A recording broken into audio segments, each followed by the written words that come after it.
اب آ رہا ہے یونیورسل ٹروتھ، آفاقی حقیقت اس کے اوپر.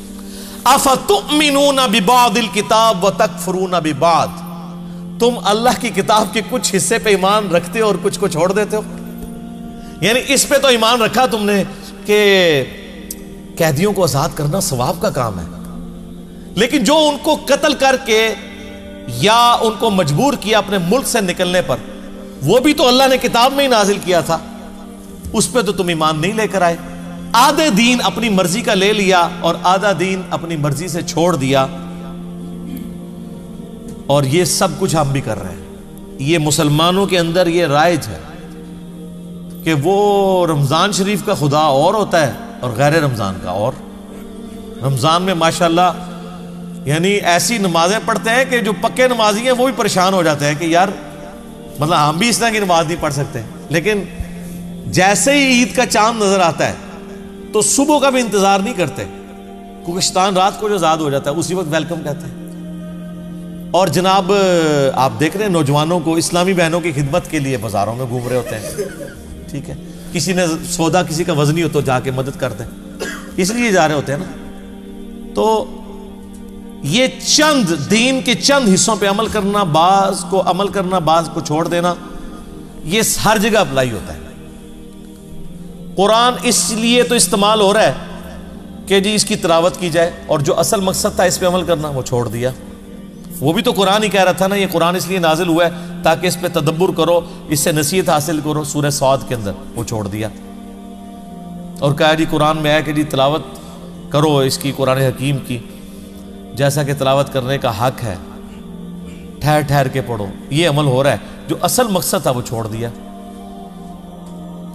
اسی طریقے سے آپ احادیث کی کتابوں میں بھی آ جائیں، اگر نماز کے طریقے کی بات کریں کہ جی بخاری مسلم میں نماز کا طریقہ جو ہے وہ اس طریقے سے لکھا ہوا ہے، رکوع میں جاتے وقت اٹھتے وقت رفع الیدین، وہ کہتے ہیں آپ اس کو چھوڑ دیں، یہ تو اگر ہم کریں گے تو میرے ماں باپ کیا کہیں گے، میرے رشتہ دار کیا کہیں گے، محلے کے مولوی صاحب ہی ہمیں پکڑ لیں گے. ہاں بخاری مسلم سے آپ کو درود شریف کی فضیلت بتا دیں، کوئی دعا سکھا دیں، وہ کہیں گے ہاں جی یاد کر لیتے ہیں، اپنی مرضی کا دین لے لیں. تو اب وہ یونیورسل ٹروتھ آ رہا ہے کہ جو لوگ اپنی مرضی کا دین لیتے ہیں، یہ ٹروتھ صرف بنی اسرائیل کے لیے نہیں ہے، قیامت تک کے لیے. یہ سورہ بنی اسرائیل میں آگے جا کے ڈیٹیل چیزیں بھی آئیں گی. یہاں پہ سورۃ البقرہ میں سٹارٹ میں یہ جو بنی اسرائیل کے اوپر قرارداد جرم اللہ تعالیٰ نے ان کا مقدمہ کھولا ہے، وہ اس لیے کہ تاکہ امت محمدیہ صلی اللہ علیہ وآلہ وسلم کے لیے عبرت ہو کہ تم لوگوں نے بھی یہ کام نہیں شروع کر دینے جو کر لیے ہیں. اللہ کو پتا تھا یہ ہونا ہے، لیکن اللہ تعالیٰ نے خبردار کر دیا. جس طرح اللہ کو پتا تھا کہ فرقے بننے ہیں، نبی علیہ السلام کے ذریعے بتا دیا، لیکن اس سے روک دیا کہ تم نے اس سسٹم کا حصہ نہیں بننا. وَاعْتَصِمُوا بِحَبْلِ اللَّهِ جَمِيعًا وَلَا تَفَرَّقُوا. وہ کہتے ہیں نا یہ حدیث میں پہلے ہی آیا فرقے بننے ہیں، یہ تو نہیں آیا کہ فرقے بناؤ، وہ تو خبر تھی. جیسے مسلم شریف میں حدیث ہے کہ عورتیں قرب قیامت میں ایسا چست لباس پہنیں گی گویا ننگی ہو.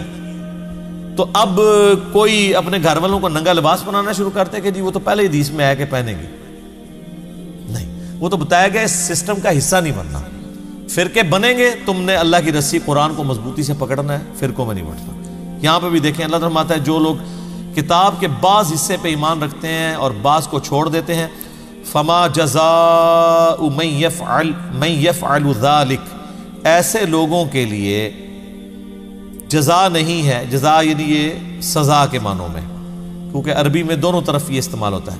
منکم، تم میں سے جو کوئی ایسی حرکت کرے کے لیے اس کے لیے جزا نہیں ہے، الا مگر یہ خزی فی الحیات الدنیا، کہ دنیا میں اللہ تعالیٰ ایسے لوگوں کو رسوا کر دے گا. آج 1.5 ارب مسلمانوں کی رسوائی ہمارے سامنے ہے. صحیح مسلم میں حدیث ہے، نبی علیہ السلام نے فرمایا اللہ تعالیٰ اس کتاب کی وجہ سے لوگوں کو عروج دے گا اور اس کتاب کی وجہ سے لوگوں کو ذلیل کرے گا.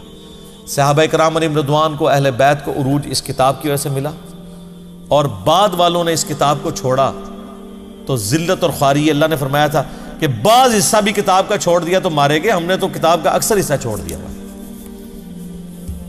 اسی کو ڈاکٹر اقبال نے جواب شکوہ میں اللہ کی طرف سے جواب دیتے ہوئے کہا ہے، وہ زمانے میں معزز تھے مسلمان ہو کر اور تم خوار ہوئے تارک قرآن ہو کر.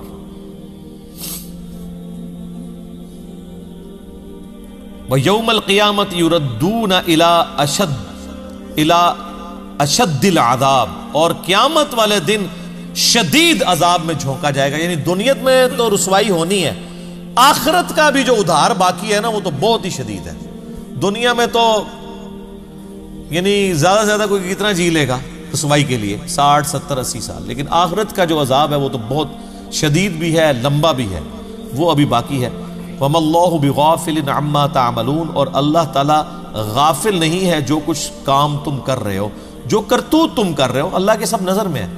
ایک ایک چیز اس نے نوٹ کی ہوئی ہے. اللہ فرشتوں کا محتاج نہیں ہے، اس کے اپنے علم ہے. اور فرشتے تو ریاکار کی عبادت بھی لکھ لیتے ہیں. الٹیمیٹ فیصلہ تو اللہ کرتا ہے کہ یار اس نے تو دکھلاوے کے لیے کیا تھا. فرشتے نے 1 کروڑ نیکی لکھی ہے، اللہ کہتا ہے 0 سے ملٹیپلائی. کوئی دل کا حال تو نہیں کوئی جان سکتا. یہ تو اللہ کی خوبی ہے. یا اللہ کسی کو مطلع کر دے اپنے پیغمبروں میں سے، فرشتوں میں سے، جس کے لیے چاہے. اولئک الذین اشتروا الحیاۃ الدنیا بالآخرہ، یہ وہ لوگ ہیں جنہوں نے دنیا کی زندگی حاصل کر لی ہے آخرت کے بدلے میں. آخرت بیچ دی، دنیا خرید لی. حالانکہ سمجھدار وہ ہے جو دنیا بیچ کے آخرت لے. جو سورہ توبہ میں ہے کہ اللہ تعالیٰ نے مومنین کی جانیں اور مال جنت کے بدلے میں خرید لیے. ایسی بیعت کے اوپر، ایسی تجارت کے اوپر ایمان والوں کو چاہیے وہ خوشیاں منائیں کہ اللہ کے آگے انہوں نے اپنی جان اور مال بیچ دیا، اس کے بدلے میں اللہ نے ان کو جنت دے دی. اور یہاں پہ اللہ تعالیٰ فرما رہا ہے ان لوگوں کی روش یہ ہے کہ انہوں نے دنیا کی زندگی خریدی ہے، آخرت کو داؤ پہ لگا دیا. وَلَا يُخَفَّفُ عَنْهُمُ الْعَذَابِ، ان لوگوں سے عذاب ہلکا نہیں کیا جائے گا. وَلَا هُمْ يُنصَرُونَ، نہ وہاں پر ان کا کوئی مددگار ہو. اللہم اجرنا من النار، اللہم اجرنا من النار، اللہم اجرنا من النار، آمین. یہ میرے بھائیوں کتاب اللہ ہے، یہ کوئی سٹوری نہیں ہے. یہ جو کچھ اللہ تعالیٰ بتا رہا ہے یہ سب کچھ ہو جانا ہے. اوہ کچھ بھی نہیں ہونا، یہ او ہی ہوگی. جو اللہ نے کسی کے ساتھ کر دینا ہے اس نے کر دینا ہے. زمین و آسمان کی مخلوقات مل کر کسی کو چھٹکارا نہیں دے سکتی ہیں اگر اللہ تعالیٰ کسی کے اوپر گرفت کر لے. اللہ تعالیٰ فرماتا ہے اس کے حضور کوئی سفارش بھی کسی کی نہیں کر سکتا سوائے اس کی جو اللہ تبارک و تعالیٰ جس کے لیے خود ہی یہ اجازت مرحمت فرما. وَلَقَدْ آتَيْنَا مُوسَى الْكِتَابَ، اور بے شک ہم نے موسیٰ علیہ السلام کو الکتاب یعنی تورات دی تھی. وَقَفَّيْنَا مِن بَعْدِهِ بِالرُّسُلِ، اور ان کے بعد پے در پے ہم نے رسول بھیجے. یعنی موسیٰ علیہ السلام فوت ہونے سے پہلے یوشع ابن نون کو اپنا خلیفہ بنا گئے، اور ٹل حضرت عیسیٰ علیہ السلام تک مسلسل 1400 سال ایک پیغمبر دنیا سے جانے سے پہلے اپنی جگہ ایک اور دوسرے پیغمبر کو خلیفہ بنا کے جاتا تھا. اور بخاری مسلم دونوں میں حدیث موجود ہے کہ بنی اسرائیل کا انتظام ہمیشہ پیغمبروں کے ہاتھ میں ہی رہا. جب ایک پیغمبر فوت ہوتا تھا وہ دوسرے کو اپنی جگہ خلیفہ بنائے گا. جبکہ میری امت میں پیغمبر نہیں ہوں گے، خلفاء ہوں گے. تو یہاں پہ اسی کی طرف اشارہ ہے کہ موسیٰ علیہ السلام اور ان کے بعد پے در پے رسول آئے، اور الٹیمیٹلی اللہ تعالیٰ کی قدرت کا بہت بڑا نمونہ، اللہ تعالیٰ کی قدرت کا شاہکار سیدنا عیسیٰ ابن مریم علیہ السلام وہ تشریف لے کے آئے جو بنی اسرائیل کے آخری پیغمبر تھے، بنی اسرائیل کے. اور اسی کا ذکر آیا وَآتَيْنَا عِيسَى ابْنَ مَرْيَمَ الْبَيِّنَاتِ، اور ہم نے عیسیٰ ابن مریم کو تو بہت بڑے بڑے معجزات دیے تھے. وَأَيَّدْنَاهُ بِرُوحِ الْقُدُسِ، اور روح قدس کے ذریعے ان کی مدد کی تھی. یعنی بنی اسرائیل میں حضرت عیسیٰ علیہ السلام کے لیول کا اور کوئی پروفٹ نہیں تھا معجزات کے اعتبار سے. جبرائیل علیہ السلام کے ذریعے اللہ نے مدد کی.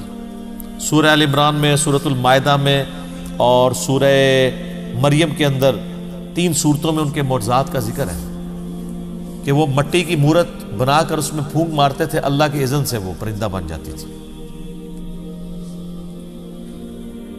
مردے کو اللہ کے اذن سے زندہ کر لیتے تھے، اور وہ ان کے پیغمبر ہونے کی گواہی دیتا تھا.